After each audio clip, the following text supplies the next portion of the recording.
दोस्तों आज का फर्स्ट क्वेश्चन आपके सामने है what is the ratio between RBC and WBC. तो आरबीसी यानी रेड ब्लड सेल और वाइट ब्लड सेल के बीच में रेशियो कितना होता है? 200 रेशियो 1, 800 रेशियो 1, 600 रेशियो 1 या 400 रेशियो 1। तो इसका राइट आंसर आप सभी जानते हैं, ऑप्शन नंबर सी 600 रेशियो 1। आप ध्यान रखना दोस्तों, सबसे पहले आरबीसी है फिर है डब्ल्यूबीसी। कभी चेंज कर दे और आप सेम करके आ जाइए तो गलत हो जाएगा। डिटेल में बात करते हैं आरबीसी का काम क्या होता है। तो आरबीसी क्या सप्लाई करती है? ऑक्सीजन सप्लाई करती है हमारे बॉडी पार्ट्स की तरह। इसकी रेंज की बात करूं अगर एवरेज की, तो 4.7 से लेकर 6.1 मिलियन सेल्स में होता है पर माइक्रोलीटर में। बात करें डब्ल्यूबीसी की, तो आप सभी जानते हैं ये कलरलेस होता है, इरेगुलर इसकी शेप होती है, यानी कोई फिक्स शेप नहीं होती है। लेकिन अगर बात आई इम्यून सिस्टम की, तो डब्ल्यूबीसी का रोल बहुत ज़्यादा होता है। अगर इसकी रेंज की बात करते हैं तो 4500 से लेकर 11,000 पर माइक्रोलीटर ब्लड में होती है इसकी रेंज। सेकंड क्वेश्चन की बात करें, विच railway station has the world longest railway platform. सबसे इम्पोर्टेंट क्वेश्चन, और आप थंबनेल पर भी देख के आए होंगे इस क्वेश्चन को। तो आपको बताना है किस रेलवे स्टेशन पर वर्ल्ड का सबसे बड़ा प्लेटफॉर्म है। Gorakhpur railway station, new Delhi railway station, Hubli railway station या मुंबई रेलवे स्टेशन। तो जो भी मेरे दोस्त गोरखपुर को पिक कर रहे हैं, आपको बता दूं सरेआम गलत है, आप लोग गलत हैं। 2021 तक ये ठीक था, लेकिन अब नया रेलवे स्टेशन बना है जिसपे सबसे बड़ा प्लेटफॉर्म है, वो है कौन सा? Option number C, Hubli railway station. जी हाँ दोस्तों, बात करें कहाँ पर है, तो कर्नाटका में मौजूद है वर्ल्ड का सबसे बड़ा प्लेटफॉर्म और रेलवे स्टेशन। बात करें इसकी दूरी कितनी है, 1505 मीटर। गोरखपुर वाले की बात करें तो अब सेकंड नंबर पर आ चुका है वर्ल्ड में, और इसकी डिस्टेंस कितनी है प्लेटफॉर्म की? 1366 मीटर है। क्वेश्चन नंबर थर्ड है, which disease is caused by the bite of a mad dog. पागल कुत्ते के काटने से कौन सा रोग होता है? ऑप्शन 1 स्कर्वी, बेरी, हाइड्रोफोबिया या बायोफोबिया। अब आप सभी लोग रेबीज को ढूंढ रहे होंगे, लेकिन ऑप्शन में तो रेबीज है ही नहीं, तो आपको बता दूं ऑप्शन नंबर सी जो है हाइड्रोफोबिया, इसी को हम रेबीज कहते हैं, जो कि पागल कुत्ते के काटने से होती है। बात करें बाकी ऑप्शन की, जैसे स्कर्वी हो गया, आप सभी जानते हैं विटामिन सी की कमी से होने वाला रोग है। ऑप्शन बी की बात करें बेरी की, तो किस विटामिन की कमी से होती है? विटामिन बी की कमी से। डिटेल में बात करें तो रेबीज एक भैया वैक्सीन से रोके जाने वाली बीमारी है, यानी वैक्सीन से ख़त्म हो जाती है। अब बहुत से ऐसे रोग हैं जो बहुत सारे वायरस से फैलते हैं, जैसे एड्स हो गया। एड्स किस दिन मनाया जाता है? एड्स दिवस 1 दिसंबर को या 31 दिसंबर को, बताइएगा कमेंट करके। उसके बाद हो गई मिशल्स, हो गई कोविड-19 वायरस से फैलती है, चिकन पॉक्स और माप्स। तो ये सारी बीमारियां वायरस के द्वारा फैलती हैं। बैक्टीरिया के द्वारा बात करें तो टीबी, जिसको हम ट्यूबरक्लोसिस बोलते हैं, कोलेरा हो गई, टिटनेस हो गई, और प्लेग जो कि चूहों के द्वारा फैलती है, ये भी वायरस से फैलती है। नेक्स्ट क्वेश्चन की बात करें, question number 4, who written the book India of my dreams. तो इंडिया ऑफ माई ड्रीम्स पुस्तक किसने लिखी है या इसके ऑथर कौन हैं? जवाहरलाल नेहरू, महात्मा गांधी, डॉक्टर राजेंद्र प्रसाद, सुभाष चंद्र बोस। आपको बता दूं इन 4 मोस्ट इंपॉर्टेंट पर्सन हैं, इनके इर्द गिर्द घूमते हैं भैया एसएससी या जितने भी एग्जाम हैं वो, इनसे ज़रूर क्वेश्चन पूछे जाते हैं। तो यह पुस्तक किसने लिखी है? महात्मा गांधी। जी हाँ दोस्तों, ऑप्शन नंबर बी। डिटेल में बात करें, जवाहरलाल नेहरू ने भी एक मोस्ट इंपोर्टेंट बुक लिखी हुई है। कौन सी बुक है? The discovery of India. Rajendra Prasad ji ने लिखी हुई है इंडिया डिवाइडेड।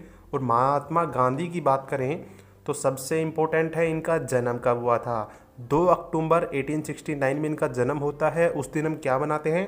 अहिंसा दिवस भी मनाते हैं।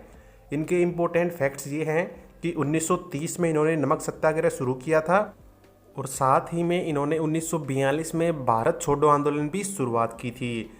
इनकी डेथ यानी मृत्यु की बात करें तो 1948 में इनकी मृत्यु होती है।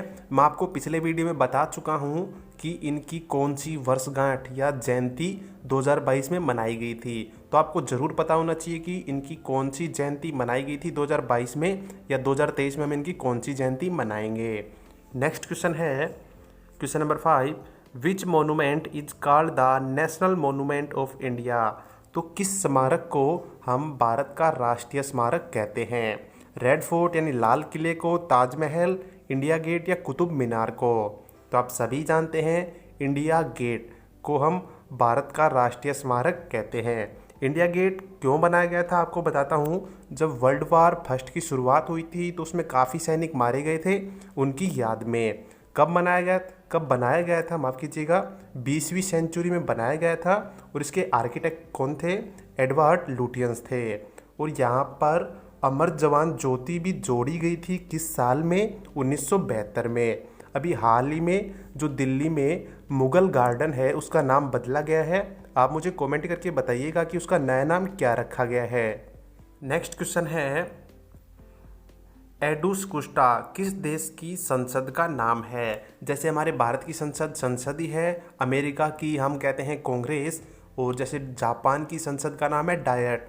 तो एडुस्कुस्टा किस देश की संसद का नाम है?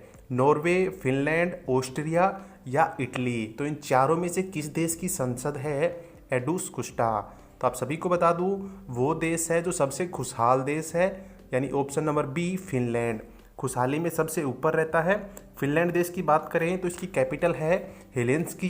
प्रेसिडेंट यहाँ के कौन है? साउली निनिस्तो हैं। पीएम यहाँ के सना मारिन हैं। और करेंसी है यहाँ की यूरो। नेक्स्ट क्वेश्चन की बात करें, who was the person behind the Kuka movement? जो कूका आंदोलन था उसके पीछे कौन व्यक्ति था, यानी किसका मेन रोल था? ऑप्शन 1 कुंवर सिंह, वीबी फाड़के, गुरु राम सिंह या option D sir Syed Ahmad Khan? तो इनके पीछे कौन व्यक्ति था कूका आंदोलन के पीछे? तो वो थे ऑप्शन नंबर सी गुरु राम सिंह। कूका आंदोलन की डिटेल में बात करें तो यह सबसे पहले स्टार्ट कहाँ पे हुआ था? पंजाब में। कब? तारीख क्या थी? 12 अप्रैल की तारीख थी 1872 में। और क्या आंदोलन यानी क्यों फैला था आपको बता दूं, यह एक धार्मिक या राजनीतिक तथ्य कह सकते हैं, उसके ऊपर फैलने वाला आंदोलन था। इंपॉर्टेंट 3 ही बातें पूछ सकता है, कहाँ फैला था? पंजाब में। कब? 1872 में। और इसके नेता या मतलब मेन व्यक्ति कौन थे? गुरु राम सिंह। नेक्स्ट क्वेश्चन है, the absorption of ink by a blotting paper is based on? तो जो स्याही होती है उसका अवशोषण हो जाता है, यह किस पर आधारित होता है? न्यूटन के तीसरे नियम पर, बर्नौली थ्योरम पर, पास्कल लॉ या कैपिलरी एक्शन? तो आप सभी जानते हैं जो स्याही का अवशोषण होता है यह किसका उदाहरण है?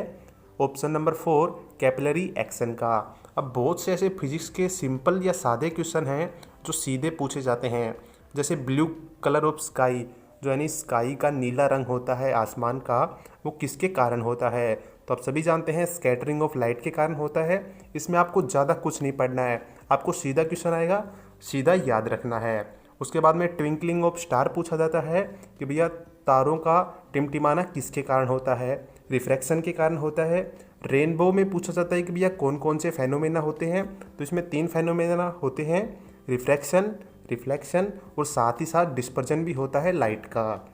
सबसे इम्पोर्टेंट जो कि पूछा जाता है साइंस के नॉर्मल पेपर्स में भी, ऑप्टिकल फाइबर किस फेनोमेना पे डिपेंड है? और साथ ही साथ मिराज। तो आपको बता दूं टोटल इंटरनल रिफ्लेक्शन यानी TIR पे डिपेंड होते हैं। नेक्स्ट क्वेश्चन है, India fastest indigenous train 18 was rename as? जो इंडिया की स्वदेशी ट्रेन थी, ट्रेन 18 जिसका पहले नाम था, उसका नया नाम क्या किया गया है? तो आपको बताना है। एग्जाम्पल या ऑप्शन है आपके पास, train 18 express, Vande Bharat express, राजधानी 18 एक्सप्रेस या ट्रेन 18 प्रीमियम? तो जो ट्रेन 18 थी उसका नया नाम क्या किया गया है? तो आप सभी जानते हैं वंदे भारत एक्सप्रेस, जो भी हाल ही में काफ़ी चर्चित थी क्योंकि उसका एक्सीडेंट कभी कहाँ पे हो रहा था, कभी गाय से या कभी किसी चीज़ से। तो आपको पता चल गया कि ट्रेन 18 का नया नाम क्या है, वंदे भारत एक्सप्रेस। इसकी स्टार्टिंग या इसको बनाया किसने है? तो इसको बनाया है ICF यानी इंटीग्रल कोच फैक्ट्री ने, जो कहाँ पर है? चेन्नई में। इसकी पहली सर्विस की बात करें यानी स्टार्ट कब हुई थी? 15 फरवरी 2019 में।